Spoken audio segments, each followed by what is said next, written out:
প্রধানমন্ত্রীর কার্যালয় থেকে নারীদের যে বিশেষ করে সাইবার বুলিং যেটা হয় সেটার জন্য একটা বিশেষায়িত সেল তৈরি করার চিন্তা ভাবনা চলছে। সারা জীবন প্রচুর কথা বলেছে, কিন্তু সরকারে যাওয়ার পর থেকে কথা বলতে পছন্দ করি না, খুব একটা পছন্দ করি না। একটা সময় ফ্রিলি কথা বলা যেত, এখন পরিস্থিতিটা একই রকম না। যাই হোক, তারপর যেটা প্রশ্ন করা হলো একটু বলা দরকার আছে। নারীকে যেভাবে উপস্থাপন করে, নারী বাদ দিয়ে আমি পুরুষের কথাই বলি, মানে আমি যেহেতু অ্যাক্টিভিস্ট হিসেবে লম্বা সময় কাজ করেছি, আমি নিজেও ফেস করেছি যে আমাকে নিয়েও কি বলা হয়। 200-র বেশি সার্ভিস ও ফিচারে লেনদেনের সব বিকাশ অ্যাপে সম্ভব। এখন একজন পুরুষকে গালি দেওয়ার ক্ষেত্রে, বকাঝকা করার ক্ষেত্রে একটা নির্দিষ্ট জায়গা আছে, কিন্তু যখন নারী হয়ে যান সেই জায়গাটায় তখন সেটা ভিন্নতা পায়। তাকে অনেকগুলো রকমে, তাকে আরও নতুন নতুন কতগুলো বিশেষণ আছে। আমরা এই সমাজে বাস করি, আমরা দেখেছি। সো এই ঘটনাগুলো ঘটছে, এতে কোনো সন্দেহের কিছু নাই। এখন আসলে আমরা কি করতে যাচ্ছি, আর আমরা এখন পর্যন্ত ভিজিবল হয়নি কেন সেটা যদি একটু বলি। আমি সরকারে কাজ করতে গিয়ে এটাও দেখলাম, সরকারে কাজ করাটা আসলে খুব সোজা না। মানে আমরা বাইরে থেকে যতটা মনে করি যে সব কিছু খুব দ্রুত করে ফেলা যাবে, আর খুব দ্রুত করে ফেলা যাবে না। আমি একটা তথ্য দিই আপনাদেরকে, তাহলে বুঝবেন। আমি তথ্য মন্ত্রণালয়ের সাথে যেহেতু দায়িত্বে অন্তর্ভুক্ত হয়েছি, সেখানে আমি গিয়ে দেখলাম যে এত বছরেও তথ্য মন্ত্রণালয় খুব সিরিয়াসলি অনলাইন নিয়ে কাজ করবে এমন কোনো সেল বা ডেস্ক বা কোনো ডিভিশন ওর মধ্যে ডেডিকেটেড ওয়েতে নাই।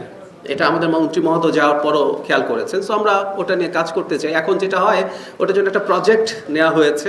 এই প্রজেক্টটা যদি না কার্যকর করা হয়, তারপর আমি আসলে ওইখানে মানুষজন বা জনশক্তি আমি অ্যাপয়েন্ট করতে পারবো না। সো এইরকম কতগুলো এক ধরনের জটিলতা আছে। কেউ বলেন যে এটা অহেতুক না। একটা সরকার যখন কাজ করতে যায় তার প্রচুর প্রকিউরমেন্ট প্রয়োজন হয়, অ্যাপয়েন্টমেন্ট প্রয়োজন হয়, সেটা একটা নীতিমালার মাধ্যমে হতে হয়।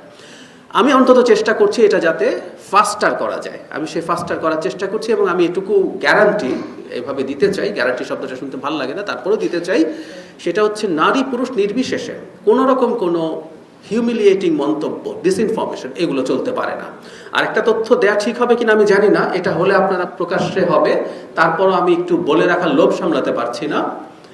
প্রধানমন্ত্রীর কার্যালয় থেকে নারীদের যে বিশেষ করে সাইবার বুলিং যেটা হয় সেটার জন্য একটা বিশেষায়িত সেল তৈরি করার চিন্তা ভাবনা চলছে, এবং সেটা সম্ভবত খুব অচিরেই হবে, যেটা বিভিন্ন মন্ত্রণালয় যারা এটার সাথে রিলেটেড, যারা এটা করছে তাদেরকে আইনের আওতায় আনা, বিচার নিশ্চিতকরণ সব ক্ষেত্রে কাজ করবে।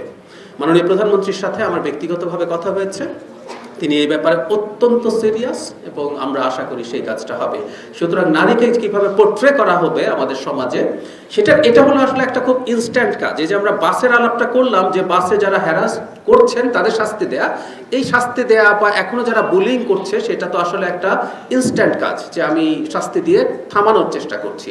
এটা আসলে দীর্ঘমেয়াদী কাজ হয় না। নারীর প্রতি যদি আমাদের শ্রদ্ধাবোধ বা মর্যাদাবোধ তৈরি না হয়, টু সাম এক্সটেন্ট এগুলো আসলে কোনো না কোনো ফর্মে চলতেই পারে। সো আমাদের সরকারের জায়গা থেকে আমরা আসলে অন্তত যে দুটো মন্ত্রণালয়ের সাথে আমি জড়িত আছি, সে দুটো মন্ত্রণালয়, আবার একই সাথে আমি মাননীয় প্রধানমন্ত্রীর পলিসি এবং স্ট্র্যাটেজিতেও কাজ করছি, অন্তত দুটো মন্ত্রণালয়, তথ্য এবং সংস্কৃতি, সেগুলোর মাধ্যমে নারীকে পজিটিভলি পোর্ট্রে করা এবং নারীর সাথে পুরুষের যে সম্পর্কটা কেমন হওয়া উচিত সেটা নিয়ে কাজ করার সুযোগ আছে, সেটা আমরা কাজ করব। এটা হলো প্রথম প্রশ্নের জবাব। আমি দ্রুত শেষ করতে চাই। দ্বিতীয় প্রশ্নের জবাব হচ্ছে অন্তর্ভুক্তিমূলক বলা হয়েছে, এবং সেটার পরিমাপযোগ্য কোনো কিছু নেই কেন এখনো। আমাদের একটা জিনিস মনে রাখতে হবে, আমি পড়ছিলাম আপনাদের যে প্রস্তাবনাগুলো আছে, খুব স্বাভাবিকভাবে আপনারা যে সেক্টর নিয়ে কাজ করেন সেখানে সর্বোচ্চ ভালো আমাদের পার্সপেক্টিভে যতটুকু হওয়া উচিত বলে মনে করেন আপনারা সেটা করছেন, সেটা স্বাভাবিক। কিন্তু একটা সরকার যখন অনেকগুলো ইস্যু নিয়ে কাজ করে, আমি একটা ছোট উদাহরণ দিই, এর মধ্যে দেখবেন সামাজিক মাধ্যমে প্রশ্ন উঠছে, কেউ প্রশ্ন করার চেষ্টা করছেন। 200-র বেশি সার্ভিস ও ফিচারে লেনদেনের সব বিকাশ অ্যাপে সম্ভব। যে জ্বালানিতে তো প্রচুর ভর্তুকি দেওয়া হচ্ছে, এখন যেহেতু এত ভর্তুকি দেওয়া হচ্ছে বা কতটা দেওয়া হবে, তাতে কি ভবিষ্যতে আমাদের কিছু সোশ্যাল সেফটি নেটের প্রোগ্রাম আছে, যেমন ফ্যামিলি কার্ডের কথা আছে, ফার্মার্স কার্ড আছে, বা অন্যান্য ক্ষেত্রে আমরা করব, সেটা কমে যাবে কিনা? তার মানে যেটা বলতে চাইছি, একটা গরিব দেশ, গরিব সরকার, তার সামর্থ্যের সীমাবদ্ধতা আছে, এটা একটা সমস্যা। দ্বিতীয় সমস্যাটা হচ্ছে সমাজ সব ক্ষেত্রে সবসময় সমানভাবে প্রস্তুত থাকে না। আমি অমর্ত্য সেন, আমি খুব পছন্দ করি এই মানুষটাকে। অমর্ত্য সেনের একটা কথা আমি একটু যোগ করতে চাই। তিনি বাংলাদেশে এসেছিলেন তখন তার একটা প্রোগ্রামে গিয়েছিলাম। তিনি বলেছিলেন, সমাজের পরিবর্তন আসলে কামারের হাতুড়ির আঘাত না, আমি ওনাকে কোট করছি। সমাজের পরিবর্তন হচ্ছে ক্রাফটসম্যানের একটা ছোট হাতুড়ির ক্রমাগত আঘাত করতে থাকা। মানে একটা সমাজে নারী ইস্যুটা, জেন্ডার ইস্যুটা একটা সামাজিক বাস্তবতারও ব্যাপার আছে। এটা নিয়ে যখন আমরা কাজ করতে যাব, সেটা মাথায় রেখেই ক্রমাগত কাজ করে যেতে হবে। এটা নিয়ে আমার কোনো দ্বিমতের জায়গা নেই। কিন্তু খুব রেভলিউশনারি কোনো কিছু যদি করতে যাই, পৃথিবীতে যথেষ্ট উদাহরণ আছে যে সেটার পাল্টা প্রতিক্রিয়ায় সমাজ আরো বেশি প্রতিক্রিয়াশীল হয়ে উঠেছে। এরকম উদাহরণ আছে। তো সরকার এই কাজগুলো করতে চায়, করবে। নির্বাচিত সরকার, এবং আমরা যে কথাটা বলতে চাই, পরিমাপযোগ্যভাবে করবে। একটা কথা মনে রাখতে হবে, আবারও অমর্ত্য সেনকে কোট করছি, সরকার যদি, গণতান্ত্রিকভাবে নির্বাচিত সরকার যদি এমনকি মন থেকে নাও চায়, কথার কথা, সে যেহেতু আবার নির্বাচনের মাধ্যমে ক্ষমতায় আসতে চায়, তাকে পাবলিক ইন্টারেস্টের ইস্যুগুলো অ্যাড্রেস করতে হবে। আর এই কথা বলে শেষ করি, মাননীয় প্রধানমন্ত্রীর সাথে অনেকগুলো ইস্যুতে কথা হয়েছে, নারী ইস্যুতেও আমার কথা হয়েছে। উনি অত্যন্ত সিনসিয়ার আছেন এই ব্যাপারে, অত্যন্ত সিরিয়াস আছেন এই ব্যাপারে। আপনারা জানেন তার নিজেরও একটা কন্যা সন্তানই আছে, তার সন্তান একজনই, এবং সেটা কন্যা, এবং ওই পরিবারের সন্তানরাই কন্যা, অন্য তার ভাইয়ের সন্তানরাও কন্যা। সুতরাং এই ব্যাপারগুলো তার যথেষ্ট বোঝাবুঝি আছে। আর আপনাদের আমরা সাহায্য চাই, আপনারা ক্রমাগত আমাদেরকে এই চ্যালেঞ্জটা করে যান। আমি এটা আসলেই চাইছি, কিছুদিন পর, ইটস টু আর্লি, হয়তো আপনি এখন ইশতেহার মূল্যায়ন করেছেন, কিন্তু আমরা কতদূর ইশতেহারে বলেছি, কতটুকু করেছি, করিনি, এই মূল্যায়নটা ক্রমাগত করতে থাকুন।